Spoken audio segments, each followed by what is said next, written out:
the topic for today is priority classes. This is something that we newly added to the course just a couple of days back, and is one of the topics that fall into the scheduling section of the course, right? So if you go to the CKA course and you have these different sections, and you have this section called scheduling, and within that you have a bunch of different lectures. So you have the manual scheduling, you have information about what the scheduler is and how scheduling works in general. You have information about like daemon sets, and one of the topics that we've recently added to that section is priorities and priority classes. So what are priority classes, or why do we need priority classes, right? So we know that in Kubernetes, there are different workloads that run in the cluster. We know that there are apps that we host on Kubernetes, but more than that, we have the Kubernetes components itself that run as services, as pods on a Kubernetes cluster. So the Kube API server, the controllers, all of them that are needed to run Kubernetes itself also run as pods, also run as ultimately as containers on the cluster itself. So you have the Kubernetes components, and then you have, let's say, different types of workloads. So you have stateful workloads, like you have databases, you have critical applications that are running, and then you have probably lower priority tasks as well, like jobs, background jobs or scheduled jobs that only need to run maybe once a day. It doesn't really matter when it can run. It just needs to run at a time when there is really no heavy load or things like that. So there are different workloads that run on a Kubernetes cluster with different priorities. Now, as you can imagine, the cluster is only is as good as hosting the applications on it. So the applications running on Kubernetes cluster are only as good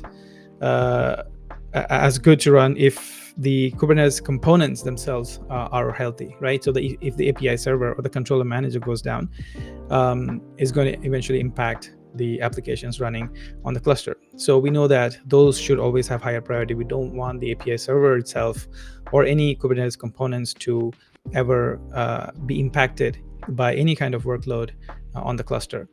And then we have, as I mentioned, databases. If databases are there on the cluster, then probably those would always have higher priority. We never want the databases to be impacted by any kind of resource constraints. And then, of course, we have the critical applications. So those are the kind of the priorities that we have. And there's a way to define priorities in Kubernetes using a number, right? So you could say something has a priority of 1 billion, and then that would be higher priority, and it can go all the way down to 0 to then negative numbers, and then all the way to minus 2 billion or so, and that's the lowest priority. So we can define priorities based with some of these numbers, right? There's a range that you can use to define priorities, and this particular range of, say, negative 2 billion to positive 1 billion, that's for the apps, what we call as the app space, right? So these are the applications that we run, that the end users run on a Kubernetes cluster. But apart from that, there is this special set of another billion or so priority range that's defined, and that's specifically for the Kubernetes components itself. So we know that the system components or the Kubernetes own components are the most critical, so we want them to be the highest, having the highest priority. So this is how the priorities are and the ranges are defined. Let's understand how to view priorities, right? So if you run the kubectl get priority class command, then you get a list of the different priority classes that are created. So by default, there are 2 priority classes that already exist in any Kubernetes cluster. So you have the system cluster critical priority class, and then you have the system node critical priority class. And as you can see, each of them have a different value associated with it. Now, how do you create a priority class? You can create your own priority classes to kind of segregate the different workloads that you deploy on the cluster. So to create a priority class, you can create this object. So you have the API version, kind metadata, and the value. So the API version is scheduling.ks.io/v1. You have the priority class, the kind is a priority class, and then you have a name, which is the name given to the priority class. In this case, it's named as high priority. And then probably you give a value. In this case, it's given a value of 1 billion. So let's say you have, what are the highest priority workloads. So to make sure that they always run, you create a priority class of really high priority and give it the highest priority.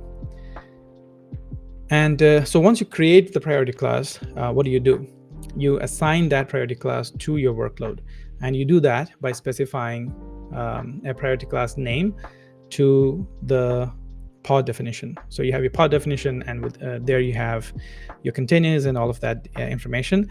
And along with the container details, you specify the priority class name, and you give the same name of the priority class that you just created. And as simple as that. Now, there are a couple of other properties available when you create the priority class. So what if you don't specify a priority class name for a pod? So you have these different priority classes created and you're using it for some of your workloads. But let's say for a specific workload, you did not specify the priority class name. Well, in that case, by default, the priority number that those pods get is 0. So that could be anything, right? So you could have priority classes that are lower priority with a negative value, and you could have priority classes that are higher priority, 1,000 with the values of 1,000 or billions. But if you don't specify anything, by default, all the pods that do not have the priority class name specified gets a priority of 0.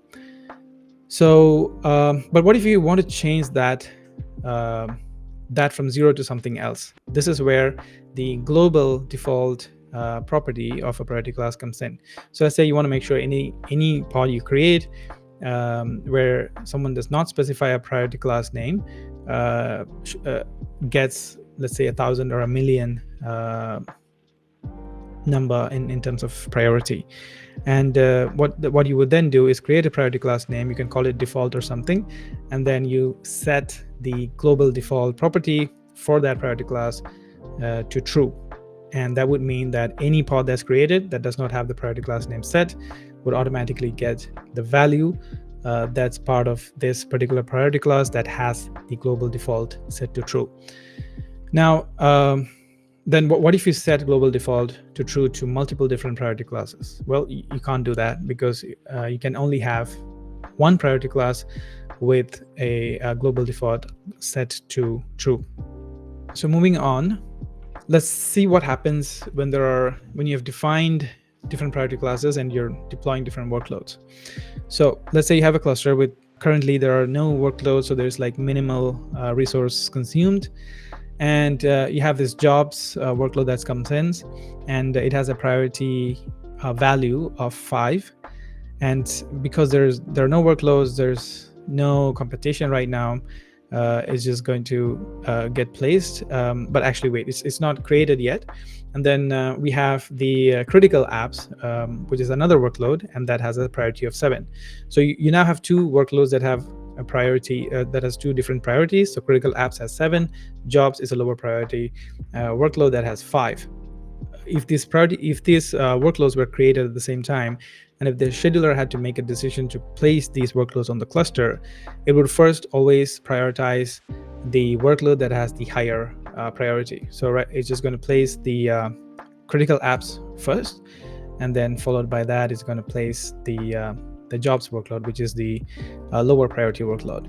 And let's say by the time these two workloads are placed, the cluster's resources get fully utilized. Now, when something like that happens, and then another workload comes in, which is also a higher priority, but it's a job, but it's of a higher priority. So it's of higher priority than the existing job. So this one has a priority value of 6. Now, what would happen in this case? Well, what happens is determined by another property that's available on priority class called as preemption policy. So preemption policy defines what a workload can do to other workloads in order to get in, right? So by default, the preemption policy is set to preempt lower priority. That means it can kill the lower priority workloads that exist on the cluster. So in this case, because this higher priority job has a sorry, the value should have been 6, but just an example there. Because let's assume that this higher priority job has a preemption policy set to preempt lower priority. If it comes in, then it's basically going to evict, or it's going to preempt, or it's going to kill that lower priority job, and it's going to use up the resources that were used by that, right? So that's what the preemption policy means. But if you don't want a workload to preempt another workload, then you can just change this preemption policy to never.